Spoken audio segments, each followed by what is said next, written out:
الحمد لله رب العالمين والصلاة والسلام على أشرف الأنبياء والمرسلين وخاتم النبيين محمد وعلى آله وصحبه ومن تبعهم بإحسان ودعا بدعوتهم إلى يوم الدين. أما بعد فأعوذ بالله من الشيطان الرجيم. بسم الله الرحمن الرحيم. قال الله تبارك وتعالى: فمن كان يرجو لقاء ربه فليعمل عملا صالحا ولا يشرك بعبادة ربه أحدا. وقال النبي صلى الله عليه وسلم: من صلى يرائي فقد أشرك بالله. وقال النبي صلى الله عليه وسلم: انما الاعمال بالنیات، او کما قال علیہ الصلاۃ والسلام.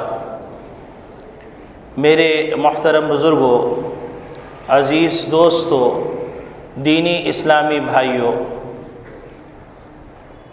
مسلمان جب تک قرآن سے وابستہ رہے اور اہل قرآن سے وابستہ رہے تو اللہ رب العالمین نے اقبال اور سربلندی ان کے مقدر کر دی.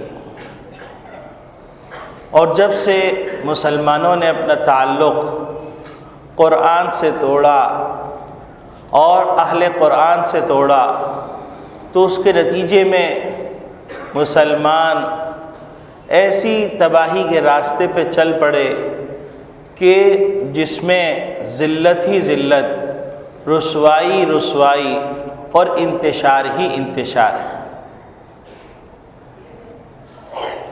اور وہ باتیں جو کبھی ماں کی گود میں سیکھ لی جاتی تھیں، اب وہ باتیں نہ تو سیکھنے کے لیے دلچسپی ہے اور نہ ہی سیکھنے کی جستجو ہے، جس کے نتیجے میں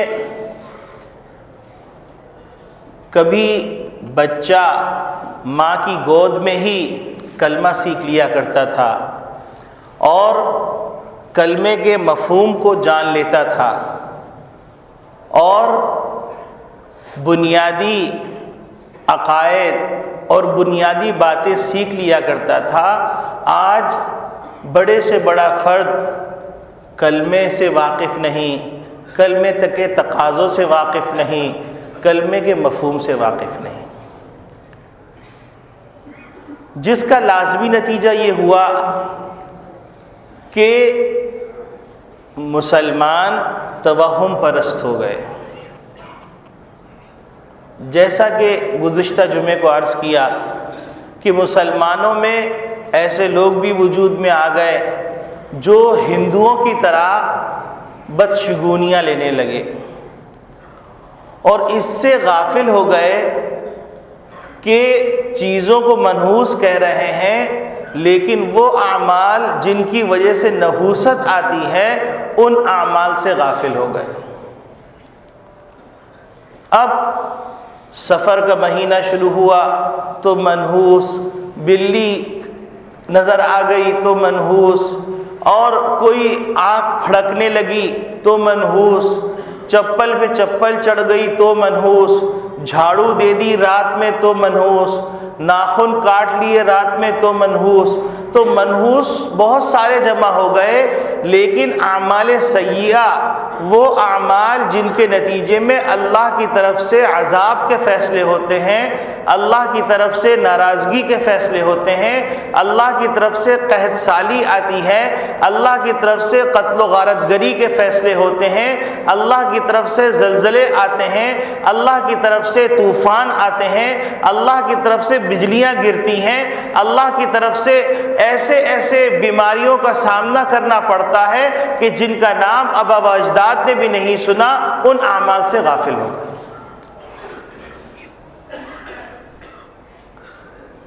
آج میں نے آپ کے سامنے سورہ کہف کی آخری آیت کا کچھ حصہ پڑھا. اس میں اللہ رب العالمین نے مومنوں کو خطاب کیا ہے کہ فمن کان یرجو لقاء ربہ، جس شخص کو اپنے پروردگار سے ملاقات کی امید ہے. ظاہر سی بات ہے کہ امید اسی کو ہوگی جو مومن ہوگا. جو مومن نہیں ہوگا تو اس کو اپنے پروردگار کی نہ امید ہے اور نہ ہی اپنے پروردگار کی ملنے کی خواہش ہے.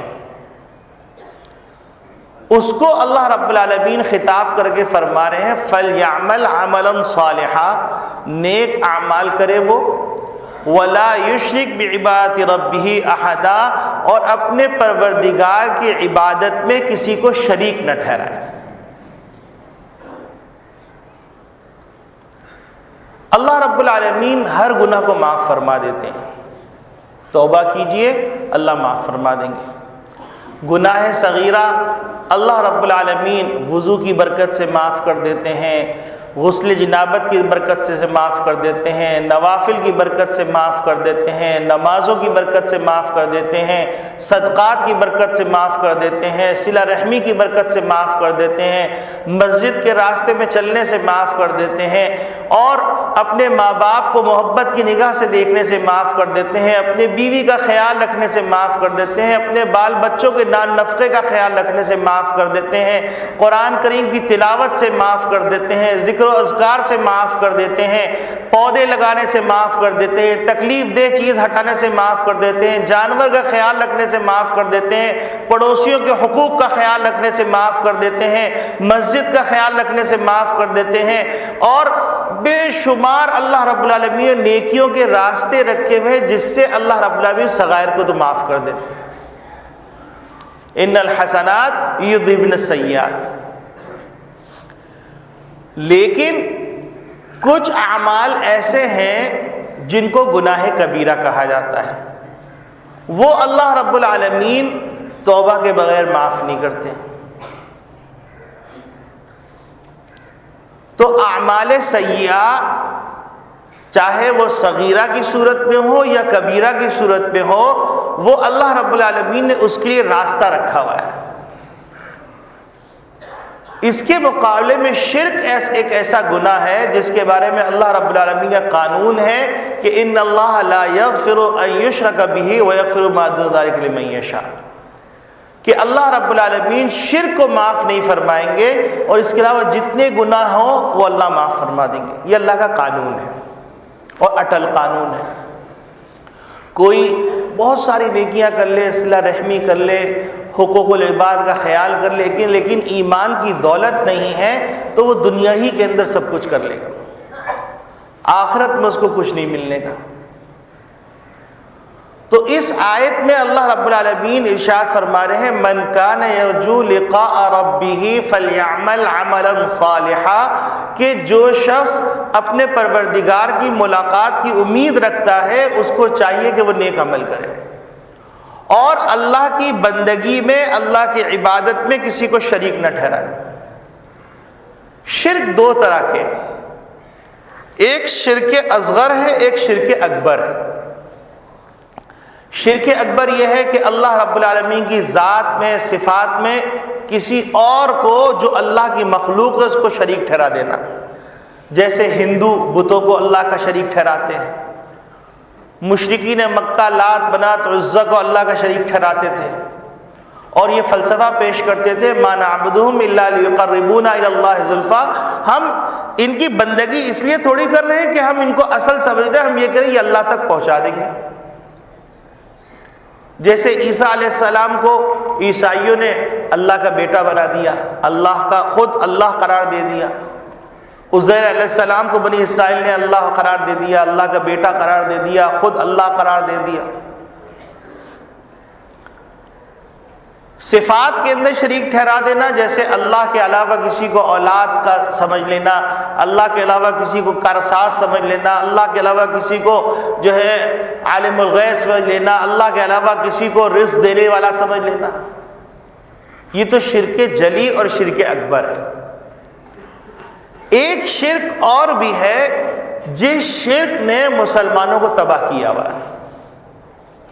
وہ شرک خفی، جو چور راستے سے آتا ہے اور اتنا بڑا اپنا گھر کر لیتا ہے کہ آخر میں انسان تباہی اور ہلاکت کی اس گھاٹی میں گر جاتا ہے جہاں سے نکلنا مشکل ہو جاتا ہے۔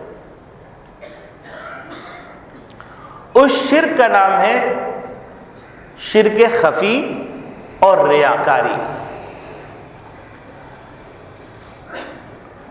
یہاں پر اللہ رب العالمین فرما رہے ہیں کہ ہماری بندگی میں، ہمارے عبادت میں کسی کو شریک نہ ٹھہرانا، یعنی نہ تو شرک اکبر کرنا نہ شرک اصغر کرنا۔ آج وہ کام جو اللہ کے لیے ہونے چاہیے تھے وہ کام اب بندوں کے لیے ہو رہے ہیں اور امید اللہ سے ہو رہی، جیسا کہ نبی کریم صلی اللہ علیہ وسلم نے فرمایا والعاجز من اتبع نفسه هواها وتمنى على الله الامانی، کنگال، مفلس اور قلاش وہ شخص ہے جو اپنی نفسانی خواہشات کی پیروی کر رہا ہے اور اللہ سے بڑی بڑی امیدیں باندھ کے رکھا ہوا ہے۔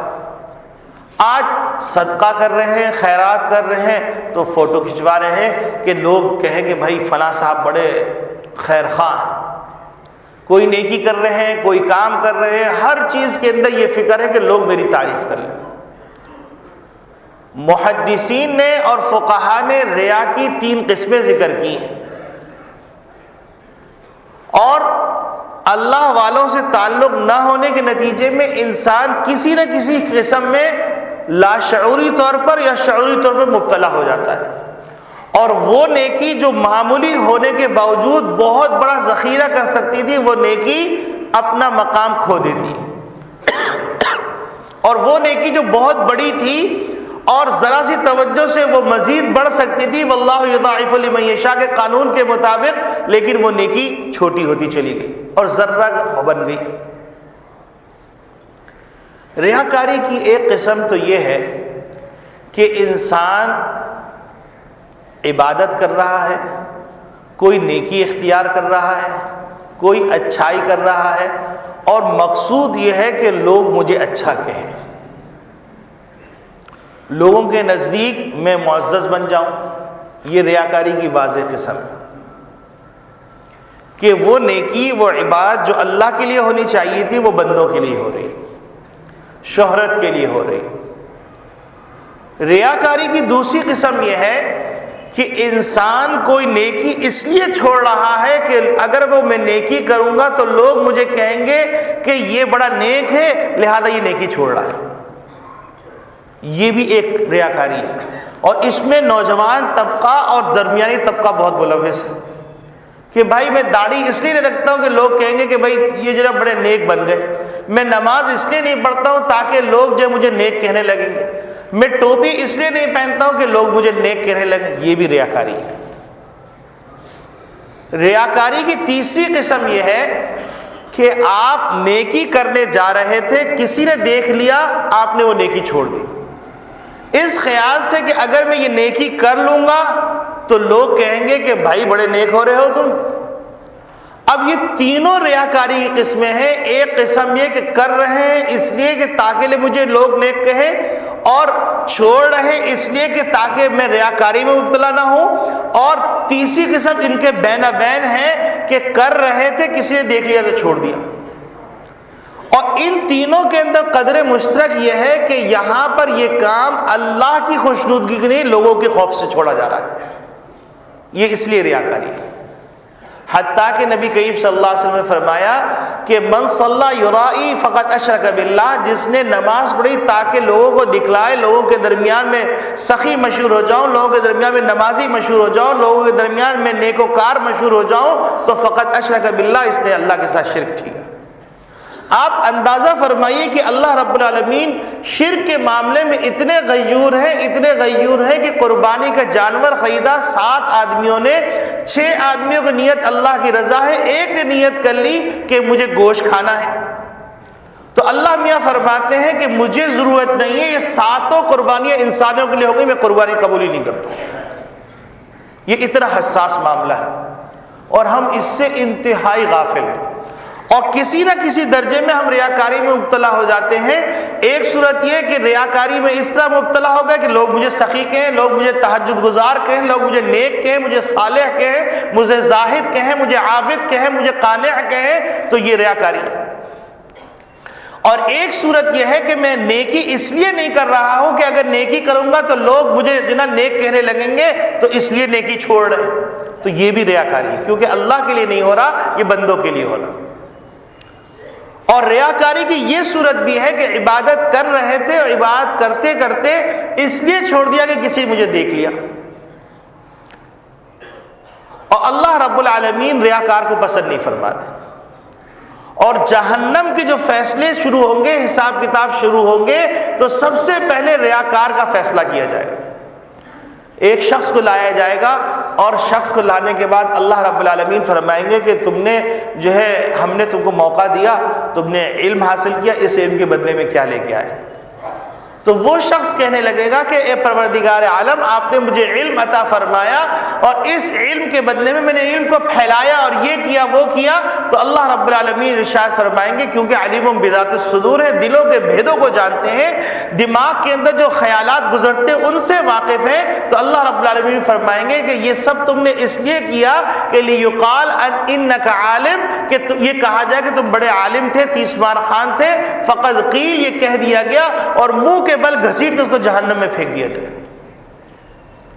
ایک شخص کو لایا جائے گا، وہ شخص جو ہے انتہائی سخی ہوگا، اللہ رب العالمین فرمائیں گے ہم نے تم کو دولت دی، ہم نے تمہیں یہ دیا یہ دیا، تم نے اس کے بدلے میں کیا کیا؟ تو وہ کہے گا اے پروردگار عالم، میں نے یہاں خرچ کیا، یہاں خرچ کیا، یہاں خرچ کیا۔ اللہ رب العالمین فرمائیں گے کہ تم نے یہ سب کچھ اس لیے کیا تاکہ انک جواد، تمہیں کہا جائے کہ تم بڑے سخی ہو، فقد قیل، یہ کہہ دیا گیا، لہذا اب جہنم کا فیصلہ ہو۔ اسی طریقے سے ایک شہید کو لایا جائے گا، شہید کے بارے میں بھی یہی کہا جائے گا، اور شہید بھی یہی کہے گا، اور آخر میں اس کے جہنم کا فیصلہ ہوگا۔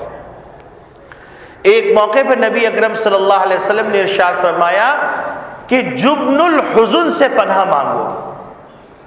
صحابہ اکرام رضوان اللہ اجمعین نے کہا اے پروردگار عالم، محمد عربی صلی اللہ علیہ وسلم جو پروردگار عالم کے پیغمبر ہیں، آپ یہ بتلائیے کہ جب الحزن کیا چیز ہے؟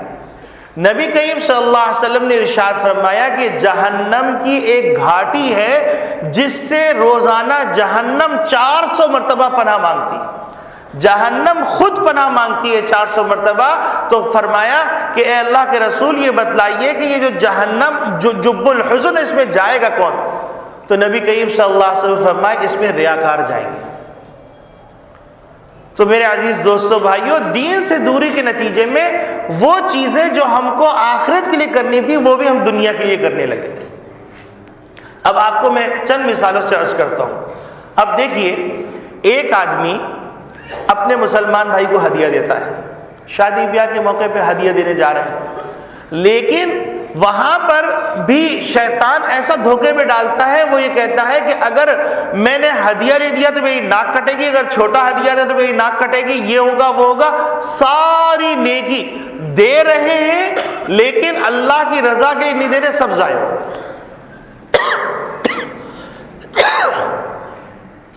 اسی طریقے سے اب بہت سے ایسے بھی ہیں کہ ہدیہ دینے جا رہے ہیں کہ یار کیا مصیبت ہے یار، ہدیہ کے بغیر جا نہیں سکتے۔ بھائی آپ پہ کوئی لازمی تو نہیں، یہ نفلی چیز ہے۔ اب یہ بولا، آپ نے خرچ بھی کیا، سب کچھ کیا، لیکن وہ آپ کا خرچ کرنا آخرت کے لیے کوئی ذخیرہ نہیں۔ دنیا کے اندر جو کچھ ہوا ہو گیا۔ اسی طریقے سے بیمار کی عیادت کے لیے جا رہے ہیں۔ اب بیمار کی عیادت کے لیے جا رہے ہیں، حدیث میں آتا ہے کہ جو آدمی کسی مسلمان کی عیادت کے لیے جاتا ہے، کسی بیمار کی عیادت کے لیے جاتا ہے، تو 70,000 فرشتے جس وقت وہ گیا اس وقت سے صبح تک، اور اگر شام کو گیا تو صبح تک، صبح گیا تو شام تک دعائیں مغفرت کرتے رہتے۔ اور ایسا شخص کے لیے اللہ کے رسول فرماتے جنت کے درمیان میں جنت کا محل اس کے لیے متعین ہے۔ لیکن ہم جو ہے، ہم نے کیا کیا کہ اس کام کو اتنا مشکل کر دیا کہ جب تک 2-3 بسکٹ کے ڈبے نہ لیں، کچھ فروٹ نہ لیں، تو اس وقت تک ملنے نہیں جا سکتے۔ اور اگر خالی ہاتھ آ گئے تو خاندان والے کیا کہیں گے؟ اب اس نیکی کو بھی ہم نے برباد کر دیا، اور برباد کرنے کے نتیجے میں ہم ایسے راستے پہ چلے گئے کہ اب یہ نیکی جو آخرت کے لیے بڑا ذخیرہ بن سکتی تھی، یہ دنیا کی ریاکاری کے نتیجے میں برباد ہو گئی۔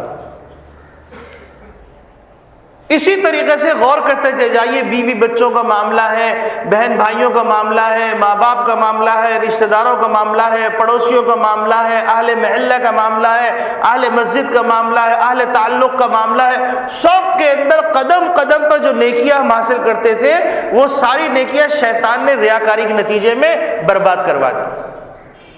یا تو اس لیے نہیں کر رہے کہ لوگ ہم کو یوں کہیں گے، یا اس لیے کر رہے ہیں کہ لوگ میں شہرت ہوگی، یا کر رہے تھے چھوڑ دیا کہ فلاں نے دیکھ لیا۔ یہ تینوں صورتیں ریاکاری کی ہیں۔ اللہ رب العالمین ارشاد فرما رہے ہیں فَمَنْ كَانَ يَرْجُو لِقَاءَ رَبِّهِ فَلْيَعْمَلْ عَمَلًا صَالِحًا وَلَا يُشْرِكْ بِعِبَادَةِ رَبِّهِ أَحَدًا، کہ تم میں سے جو بھی شخص اللہ کی ملاقات کی امید رکھتا ہے، وہ ظاہر سی بات ہے وہ مومن ہے۔ جب مومن ہے تو اس کو یہ کام کرنا چاہیے کہ وہ اپنی نیکیاں کرے اور اس کے اندر کسی کو شریک نہ ٹھہرائے۔ یہی وجہ ہے کہ اللہ کے رسول نے بعض مواقع پہ ایسی غریب بات فرمائی کہ کوئی نیکی کا حکم فرما رہے فَمَنْ كَانَ يُؤْمِنُ بِاللَّهِ وَالْيَوْمِ الْآخِرِ فَلْيُكْرِمْ ضَيْفَهُ، کہ جو ایمان لاتا ہے اللہ پر اور روز آخرت پر، یعنی حساب کتاب کا اس کو یقین ہے، اللہ سے ملاقات کا یقین ہے، تو اپنے مہمان کا اکرام کرے۔ آج مہمان بوجھ بن گیا، جو ذخیرہ آخرت تھا، جس کے ایک ایک دانے کو نام اعمال میں تول لیا جائے کہ اخلاص کے بقدر، آج مہمان بوجھ بن گیا، رشتہ دار بوجھ بن گئے، اعزہ بوجھ بن گئے، دوست احباب بوجھ بن گئے، ساری گنگا الٹی بہ رہی ہے۔ چراغ تلے اندھیرا تھا، اب ٹیوب لائٹ کے اوپر اندھیرا ہے، ہر چیز الٹ گئی۔ تو نبی اکرم صلی اللہ علیہ وسلم فرما رہے ہیں کہ جب الحزن سے پناہ مانگو۔ جب الحزن بتلایا کہ اس میں ریاکار جائیں گے۔ ایک موقع پہ نبی کریم صلی اللہ علیہ وسلم تشریف فرما تھے، تو آپ صلی اللہ علیہ وسلم کی خدمت میں حضرت جبریل علیہ السلام تشریف لائے، اور چہرے کا رنگ متغیر، بڑے پریشان۔ نبی کریم صلی اللہ علیہ وسلم نے فرمایا کہ جبرائیل، آج آپ کا چہرہ بشاشت والا نہیں ہے، اور آج آپ کچھ پریشان لگ رہے ہیں۔ تو کہیں گے ہاں اللہ کے رسول، میں آج بہت پریشان ہوں۔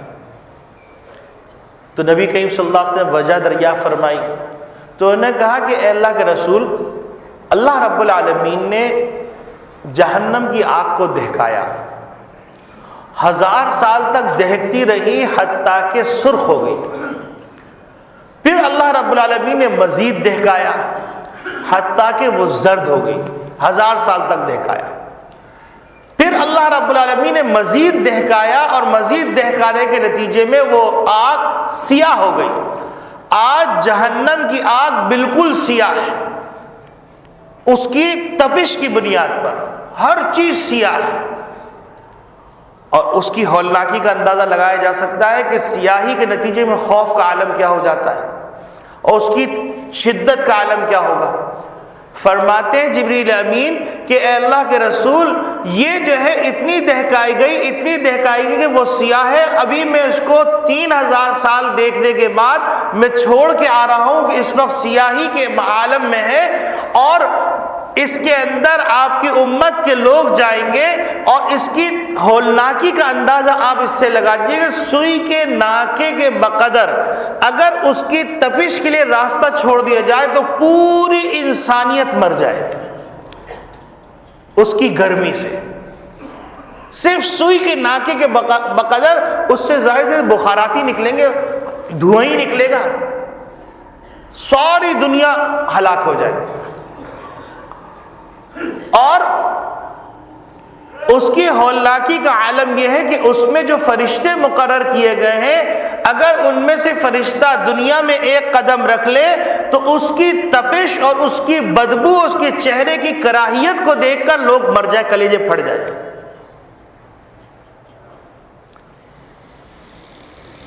اور فرماتے ہیں کہ اس میں جو زنجیر ہے اس زنجیر کا صرف ایک حلقہ، ایک کڑا دنیا کے سب سے بڑے پہاڑ پہ رکھ دیا جائے تو پہاڑ اس کی ثقل کو برداشت نہ کر سکے اور ریزہ ریزہ ہو جائے.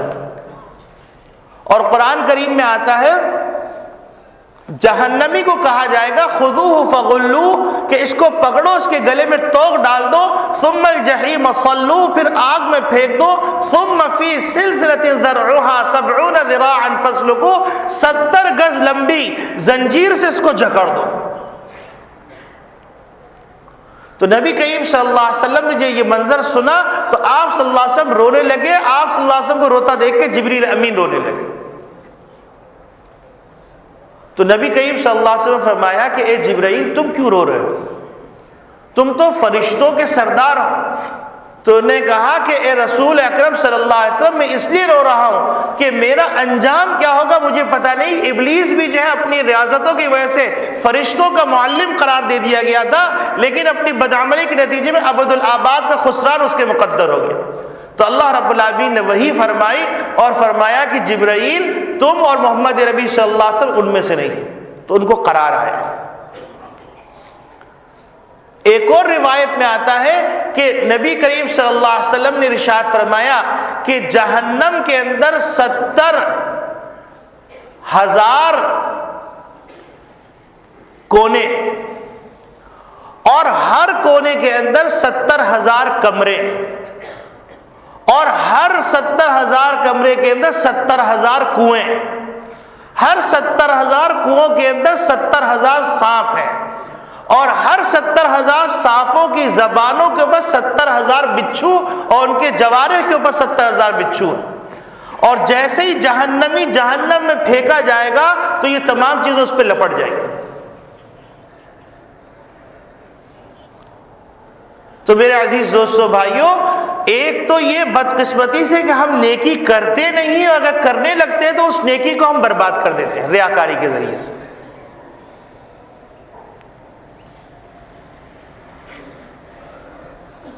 اور ہم کو احساس نہیں ہوتا کہ ہم کس تباہی کے راستے پہ چلے جا رہے ہیں. اس کا نتیجہ یہ ہو رہا ہے کہ ہمارے دل سے اللہ کی محبت گئی. نعوذ باللہ من ذالک. ہمارے دل سے کیوں؟ جو اس کوتاہی کے اندر پڑا ہوا ہے اس کوتاہی والے شخص سے اللہ کی محبت گئی، اللہ کے کتاب کی محبت گئی، اللہ والوں کی محبت گئی، اللہ کے رسول کے طریقے گئے، سب کچھ چلا گیا. اب وہ صرف ایک ایکٹر ہے، وہ ایکٹنگ کر رہا ہے معاشرے کے اندر. جیسا معاشرہ اس کے اندر وہ ایڈجسٹ ہو جاتا ہے.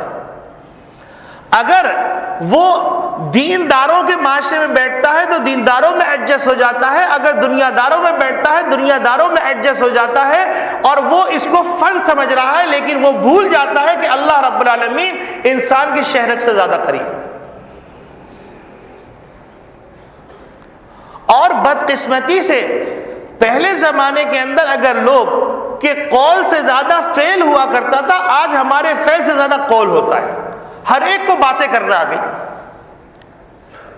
دینداری کے بول، بھائی میں تو خاک پائے علماء دیوبند ہوں، میں خاک پائے فلاں ہوں، میں جوتیوں کی خاک ہوں، لیکن ذرا سا چھیڑ کے دیکھیے تو لگتا ہے فرعون بیٹھا ہوا.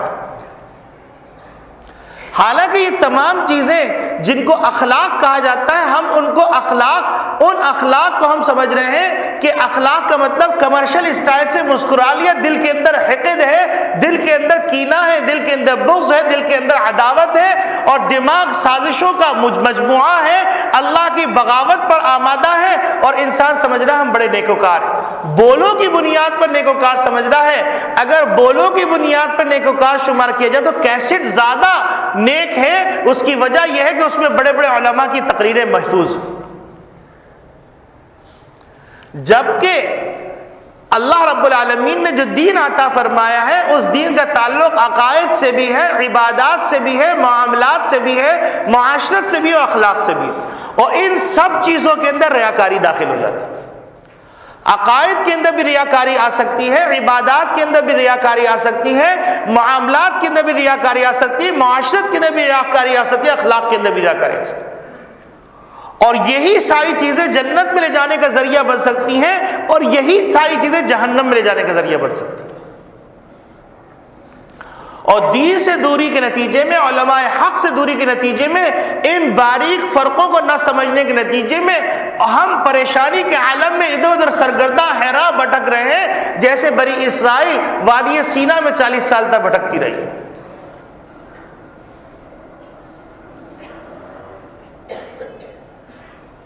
آسان نیکیاں کرنا مشکل ہو رہا ہے کہ قرآن کریم کی تلاوت کرنا مشکل ہو رہا ہے، نماز پڑھنا مشکل ہو رہا ہے، روزہ رکھنا مشکل ہو رہا ہے، خیرات کرنا مشکل ہو رہا ہے، لیکن دکھلاوے کے لیے سب کچھ کرنا آسان ہے۔ اور اللہ رب العالمین کے نزدیک دکھلاوے کے نتیجے میں لاکھوں بلکہ احد پہاڑ کے برابر بھی جو خیرات ہوگا وہ رائی کا دانہ بن جائے گا، اور اخلاص کی بنیاد پر رائی کے دانے کے برابر بھی نیکی ہوگی، اللہ اس کو احد کے پہاڑ سے بڑا کر دے گا۔ اللہ کے اخلاص پر فیصلے ہیں۔ اب سوال یہ پیدا ہوتا ہے کہ یہ تو بڑا مشکل معاملہ ہو گیا۔ انسان کبھی نیکی کرتا ہے تو دل میں تو خیال آ جاتا ہے کہ فلاں آدمی مجھے دیکھ رہا ہے، اب اس سے کیسے بچیں؟ کبھی یہ خیال آ جاتا ہے کہ میرا دوست میری تعریف کر رہا ہے، اس سے کیسے بچیں؟ تو اللہ جزائے خیر دے علماء اکرام کو اور فقہاء اکرام کو، انہوں نے اس مسئلے کو بھی واضح طور پہ لکھ دیا کہ دیکھو، اگر کسی تمہارے دوست نے، کسی نے تمہیں نیکی کی حالت میں دیکھا، تمہارے دل میں خیال آ گیا کہ اس نے مجھے نیکی کی حالت میں دیکھ لیا، تو تم اللہ کا شکر ادا کرو کہ اس نے مجھے بدی کی حالت میں نہیں دیکھا۔ اللہ نے مجھے نیکی کی حالت میں رکھا اور اس نے مجھے نیکی کی حالت میں دیکھا۔ لئن شکرتم لازیدنکم، اللہ کا تم شکر کرو گے اللہ تمہیں نیکیوں میں آگے لے جائے گا۔ اور اگر تمہارے دل میں یہ خیال آ گیا کہ میں نیکی کر رہا ہوں اور نیکی کرنے کے نتیجے میں میرا دوست دیکھ کے وہ نیکی پہ آ رہا ہے، تو یہ بھی ریاکاری نہیں ہے، بلکہ اللہ رب العالمین کے رسول فرماتے ہیں الدال علی الخیر کفاعلہ، تمہیں دیکھ کر تمہاری بات سن کر جو نیکی کرے گا اس کی نیکیوں کا کھاتا تمہارے لیے کھول دیا جائے گا۔ وہ ادھر نیکی کر رہا ہے، ادھر تم کو ثواب مل رہا ہے، من غیر ان ینقص من اجرہ شیء، اس کے اجر میں سے کوئی کمی نہیں ہوگی۔ ریاکاری اس وقت ہوگی جب تم اس لیے یہ نیکی کر رہے ہو کہ لوگ مجھے سخی کہیں، لوگ مجھے عابد کہیں، لوگ مجھے تہجد گزار کہیں، لوگ مجھے زاہد کہیں، تب ریاکاری۔ لیکن اگر کوئی تمہاری تعریف کر رہا ہے یا تمہارے وجہ سے نیکی پر آ رہا ہے یا تمہارے کو دیکھ کر تمہارے بارے میں اچھا گمان کر رہا ہے، اپنے طور پہ کر رہا ہے، اور تمہاری نیت نہیں ہے، تمہاری نیت تو یہ ہے انما الاعمال بالنیات کہ میں یہ نیکی کر رہا ہوں، اے اللہ آپ راضی ہو جائیے، اور نیکی کے اختتام پر کہہ دیا استغفر اللہ استغفر اللہ استغفر اللہ، اے پروردگار عالم ما عبدناک حق عبادتک، میں آپ کی جس طرح عبادت کرنے کا حق تھا وہ ادا نہ کر سکا۔ اب اس کے بعد کوئی کچھ سمجھتا ہے، سمجھنے دو، تم ریاکار نہیں۔ تو شیطان جو ہے انسان کو ریاکاری کے بہانے سے نیکی سے ہٹا دیتا ہے۔ حتیٰ کہ تھانوی رحمۃ اللہ علیہ فرماتے ہیں میاں ہر کام کا آغاز ریاکاری سے ہوتا ہے لیکن اختتام وہ عبادت بن جاتی ہے۔ کہ انسان، آپ تجربہ کر کے دیکھ لیجئے، جب آپ پہل مسجد میں آئیں گے تو آپ کو یہ خیال ہوگا فلاں دیکھ رہا ہے، فلاں دیکھ رہا ہے، فلاں دیکھ رہا ہے، کیونکہ آپ پہلی دفعہ مسجد میں آئے۔ ورنہ مسجد میں صبح شام لوگ آ رہے ہیں، کوئی کسی کو نہیں دیکھ رہا۔ لیکن شیطان تو کبھی بھی، وہ مکار ہے، جال بنتا رہتا ہے، کبھی بھی نہیں چاہے گا مسجد میں رہے۔ تو اب آپ کچھ دن آئیں گے، کچھ دن تو دماغ میں یہ خیال مسلط رہے گا لوگ مجھے نیکوکار کہہ رہے ہیں، لیکن آپ اپنا محاسبہ کرتے چلے جا رہے ہیں، اپنا احتساب کرتے چلے جا رہے ہیں، تو ایک وقت آئے گا کہ یہ آپ کی عادت بن جائے گی۔ جب عادت بن جائے گی تو پھر خیال آئے گا کہ بھائی میں روٹین کا کام کروں، کیوں نہ میں یہ کام اللہ کے لیے کر لوں، اور جاہی نیت کی اصلاح ہو گئی، سارا پچھلا معاملہ اللہ رب العالمین عبادت میں شمار کر دے، کیونکہ اللہ غفور الرحیم ہے۔ غفور الرحیم کا یہ مطلب نہیں ہے کہ انسان کوئی نیکی نہ کرے اور کہتا رہا کہ اللہ غفور الرحیم ہے، جیب کے اندر برنول رکھ لے اور برنول رکھنے کے بعد آگ میں ہاتھ ڈالتا رہے کہ میرے پاس برنول رکھا ہوا۔ کوئی دانا یہ حرکت نہیں کرتا۔ چھری لے لے، چھری سے اپنا ہاتھ کاٹ دے اور کہ میرے پاس تو ٹانکے لگانے والے ڈاکٹر بھی موجود ہیں، آج کل دوائیں بھی آ گئی ہیں، وہ نشان کو بھی ختم کر دیتی ہیں، تو کوئی یہ حماقت نہیں کرتا۔ اللہ غفور رحیم ہے، جبھی تو انبیاء علیہ السلام کے سلسلے کو بھیجا۔ اللہ غفور رحیم ہے، جبھی اللہ رب العالمین نے قرآن کو بھیجا۔ اللہ غفور رحیم ہے. جب بھی اللہ رب العالمین نے قرآن کے حاملین کو قیامت تک کے لیے ڈیوٹی دے دی کہ تم قرآن کے محافظ ہو اور تمہارے اوپر وہ ذمہ داریاں عائد ہوتی ہیں جو اولیاء اللہ اور جو ہے اللہ کے رسول اور اللہ کے جو پیغمبر ہیں ان کے اوپر ذمہ داریاں تھیں. اور پھر عوام کے ذمے یہ لگا دیا گیا تم اپنے علماء کی اس طرح قدر کرو جس طریقے سے تم انبیاء کی قدر کرنے کے مکلف. علماء امتی کا انبیاء بنی اسرائیل، میری امت کے علماء کا رتبہ ایسا ہے جیسے بنی اسرائیل کے انبیاء کا. اور اگر کسی کا باپ کوئی کوتاہی میں ہوتا ہے، کیا اپنے باپ سے کوئی گستاخی کرتا ہے؟ تو اگر کسی عالم کے اندر کوئی کمزوری دیکھی تو تم اس کو فرشتے کے پیمانے میں کیوں تول رہے ہو؟ یاد رکھو اپنے علماء کی، اور جہاں سے علماء پیدا ہوتی ان کی قدر و منزلت اپنے دل میں بٹھاؤ. اگر تم اپنے ایمان کی حفاظت چاہتے ہو، اپنے معاشرے کو ایمانی حالت میں باقی رکھنا چاہتے ہو اور اللہ رب العالمین سے خیر کی توقع رکھتے ہو، اور یاد رکھو کہ قیامت اس وقت تک قائم نہیں ہوگی جب تک زمین پر ایک شخص اللہ اللہ کہنے والا موجود ہو. اور ابھی کچھ لوگوں نے شوشہ چھوڑ دیا کہ قیامت آ رہی ہے، قیامت آئی، لوگوں نے خودکشیاں کر لی، لوگ غاروں میں چلے گئے، ان کے لیے یہ سب چیزیں آسان ہو گئی. لیکن محمد نبی صلی اللہ علیہ وسلم نے جو آخرت کا تصور دیا اس پہ یقین رکھنا آسان نہیں. گناہ چھوڑنا آسان نہیں ہوا، سود چھوڑنا آسان نہیں ہوا، زنا چھوڑنا آسان نہیں ہوا، ننگے رہنے کو چھوڑنا آسان نہیں، شراب پینا چھوڑنا آسان نہیں، گناہ نہیں چھوڑنے ہیں. اگر تم آخرت پہ یقین رکھتے ہو تو تم اس پہ کیوں یقین نہیں رکھتے کہ آخرت کے بعد ایک زندگی،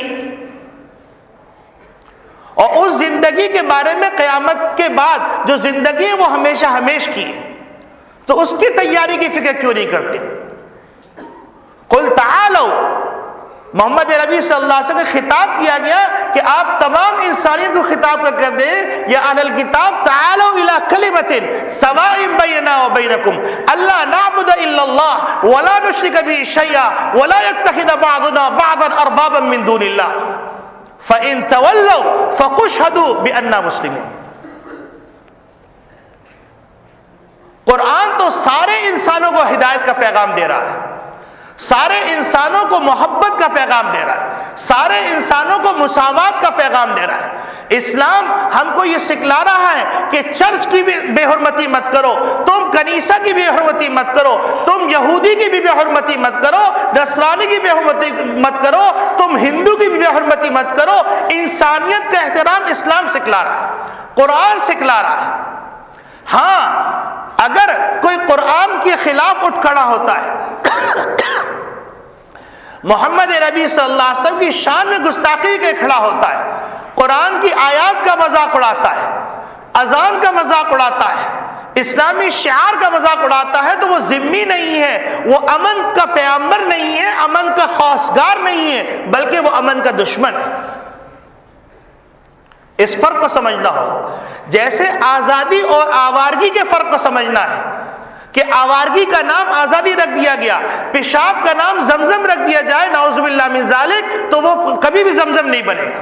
تو آزادی کا نام آوارگی رکھ دیا جائے، اور بے حیائی، بے غیرتی، فحاشی اور نافرمانی اور زناکاری کا نام اگر فیشن رکھ دیا جائے تو کبھی وہ ثقافت نہیں ہوگی، کبھی بھی وہ انسانیت کا پیغام نہیں ہوگا، اور کبھی بھی اہل قرآن اس پہ صلح نہیں کر سکتے. تو میرے عزیز دوستو بھائیو، اللہ رب العالمین ارشاد فرما رہے ہیں من کان یرجو لقاء ربہ، تم میں سے جو بھی آخرت پر یقین رکھتا ہے اور دنیا نے دیکھ لیا کہ آخرت کا تصور کہیں نہ کہیں چھپا ہوا ضرور ہے. اگر آخرت کا تصور چھپا ہوا نہ ہوتا تو وہ عیسائی، وہ یہودی اور وہ دیگر طبقوں کے لوگ وہ جا کے غاروں میں نہ چھپتے کہ ایک جھوٹی خبر دے دی گئی کہ قیامت آنے والی ہے فلاں تاریخ کو، تو لوگوں نے اجتماعی خودکشی کا فیصلہ کر لیا. تو جب آخرت کو ماننا ہے تو کیوں نہ محمد عربی صلی اللہ علیہ وسلم دانا ہیں، بینا ہیں اور بہت ہی محبت کرنے والے ہیں، امن کے پیغمبر ہیں، تو ان کی بات مان لو اور اس کی دلیل سمجھ لو کہ صرف سیکنڈ ورلڈ وار کے اندر، جنگ عظیم دوم کے اندر 2 کروڑ انسان مرا ہے، اور محمد نبی صلی اللہ علیہ وسلم کی جو غزوات و سرایہ ہیں ان کی ایک طویل فہرست ہے، اس میں 272 افراد مرے۔ تو بتاؤ ایمان کا پیغمبر کون ہوا؟ امن کا پیغمبر کون ہوا؟ امن کا پیغام لانے والا کون ہوا؟ جنگ عظیم اول، جنگ عظیم دوم اور اس کے علاوہ علاقائی جتنی بھی جنگیں ہیں، ان جنگوں کا اعداد و شمار نکالا جائے تو انسان کی تذلیل کی انتہا ہے، اور وہاں پر مادی مفادات اور مادی خود غرضیاں شامل ہیں، اور محمد نبی صلی اللہ علیہ وسلم کی جتنی جد و جہد ہے، اس جد و جہد کا مرکزی خیال انسانیت کی بلندی۔ اب بھی اگر آنکھ کھلنے کے لیے نہیں ہے تو کیا اس وقت کا انتظار کر رہے ہو؟ اللہ نہ کرے جس وقت سمرقند اور بخارا کے اندر عورتوں کی عزتیں لٹ رہی تھی اور مدارس کو اجاڑا جا رہا تھا، قرآن کی بے حرمتی کی جا رہی تھی، مرکز العلوم کو رسوا کیا جا رہا تھا، اس میں شراب خانے بنائے جا رہے تھے۔ اب بھی وقت ہے، لوٹ آؤ، اپنے پروردگار کے احکامات کو مان لو اور آنکھیں کھول لو۔ ہر طبقے کے فرد کو چاہیے اپنی آنکھیں کھول لے، اور واحد راستہ وہی ہے، تعالوا الى کلمۃ سواء بیننا وبینکم الا نعبد الا اللہ ولا نشرک به شیئا ولا يتخذ بعضنا بعضا اربابا من دون اللہ۔ اللہ رب العالمین کہنے والے کو بھی عمل کی توفیق عطا فرمائے، سننے والوں کو بھی عمل کی توفیق عطا فرمائے، اور ہم سب کو گناہوں کو چھوڑنے کے راستے پہ چلنے کی توفیق عطا فرمائے، بے حیائی، بے غیرتی اور شراب اور زنا اور اس طرح کے جتنے بھی گندے اعمال ہیں اس کی نفرت پیدا فرما دے، اور جتنے اچھے